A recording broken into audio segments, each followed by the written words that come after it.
Hi guys, welcome to my channel Dental Hacks. Today we are going to do maxillary landmark. Landmark in dentistry is any structure that is located and identified for the stability and better retention of the denture. First of all, we do the factors that decide the type of the area. जो factors ये decide करते हैं कि जो हमें area given है वो किस type का है, like it is a primary stress bearing area, relief area और limiting structure. First of all, type of bone.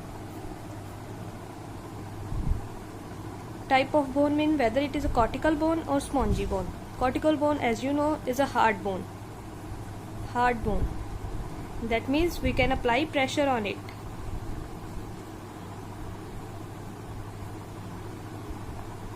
Whereas on the other hand, spongy bone. Spongy bone is a soft bone. We can't apply too much pressure on this bone.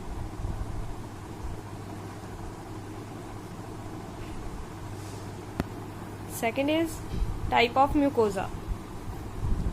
Type of mucosa is adherent or rigid, loose or free.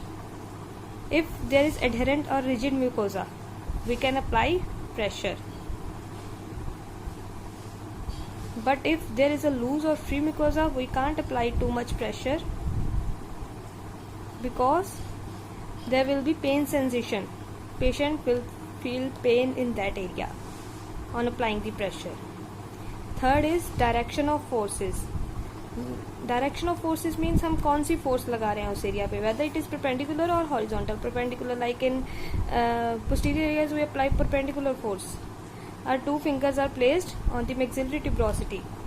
That is why these forces direct, whether perpendicular forces are on 90 degree. ठीक. So type of bone, type of mucosa and direction of forces decide whether it is a limiting structure, relief areas or stress bearing areas. Now, as I have told you, there are three types of structures in the maxilla: limiting structures, stress bearing areas and the relief areas. First of all, we will discuss limiting structures. Limiting structures. Limiting structures, as the name indicates, limiting structures वो structures होते हैं जो हमारे denture की extension को limit करते हैं कि हमारा डेंचर किस एरिया तक रहना चाहिए, उससे आगे नहीं जाना चाहिए. These areas are labial frenum, labial vestibule, buccal frenum, buccal vestibule, hamular notch, posterior parietal seal area, PPS area. I'll show you. This is the labial frenum. This is the buccal frenum. This is the labial vestibule, and this is the buccal vestibule. This part in yellow color is hamular notch. This green colored area is PPS area. PPS area is bow shape. You all are watching. This is the bow shape. Why it is in bow shape? Because there is posterior nasal spine.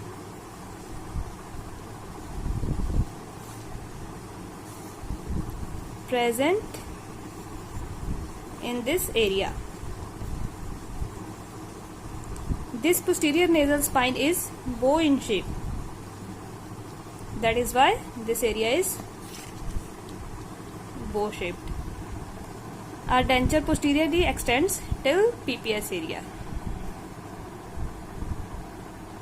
These are the limiting structures.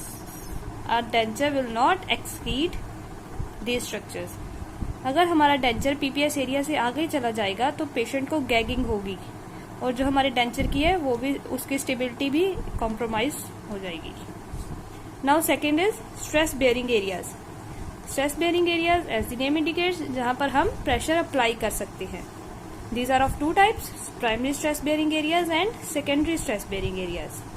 Primary stress bearing area के अंदर आते हैं hard palate and posterior lateral slopes of residual alveolar ridge. ये सारा ये है hard palette,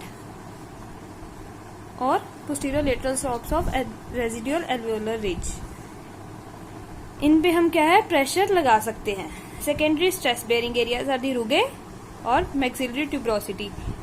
These areas that is blue in color are रुगे. और ये जो पर्पल कलर का है ये है maxillary tuberosity. ये किस में आते हैं सेकेंडरी स्ट्रेस बेयरिंग एरियाज में. इस पे भी हम प्रेशर लगा सकते हैं लेकिन कम as compare to primary stress bearing area. Third, relief areas. Relief areas means इन जगह पर हम बिल्कुल भी प्रेशर नहीं लगा सकते. इन स्ट्रक्चर्स को हमें रिलीफ देना होता है. क्यों? I will tell you later. सबसे पहला है incisive papilla.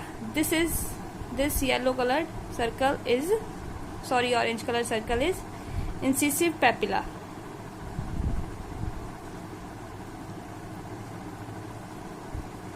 Second is mid palatine raphe. Mid palatine raphe, this pencil colored structure is mid palatine raphe.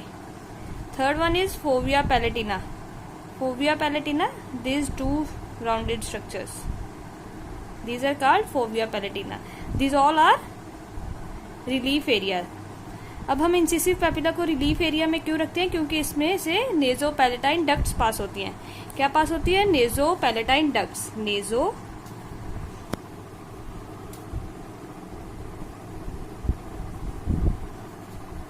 Palatine ducts. अगर हम इस पर प्रेशर लगाएंगे तो ये डक्ट्स पर प्रेशर पड़ेगा और नमनेस हो जाएगी इस एरिया में. पेशेंट को पेन होगी. Second is mid palatine raphe. Mid palatine raphe, this long structure is mid palatine raphe. इसको हम रिलीफ एरिया क्यों बोलते हैं? क्योंकि यहाँ इस एरिया पे दो मैक्सिलरी बोन्स फ्यूज होती है एक दूसरे के साथ. सूचर प्रेजेंट होता है यहाँ पर, इसीलिए हम इसको भी रिलीफ देते हैं. Just because the presence of suture. उसके नीचे कनेक्टिव टिश्यू बहुत कम होता है. Fovea palatina. These two rounded structures are the fovea palatina. Fovea palatina इसको हम रिलीफ क्यों देते हैं? क्योंकि इसमें माइनर सैलाइवरी ग्लैंड्स होते हैं. अगर हम इस पर प्रेशर लगाएंगे तो सैलाइवरी ग्लैंड्स में कोई भी डिसऑर्डर हो सकता है. So these are the areas of maxilla. Limiting areas, stress bearing areas and relief areas. I'll tell you again in diagram that this is the labial frenum, labial vestibule, buccal frenum, buccal vestibule, hamelar notch, PPS area. This is the fovea palatina, mid palatine raphe, rugae, incisive papilla, maxillary tuberosity, and these two lines that forming the PPS area. The anterior one is anterior vibrating line and the posterior one is posterior vibrating line. Like this area is in this form. This is anterior vibrating line and this is posterior vibrating line. So I hope you all understand this.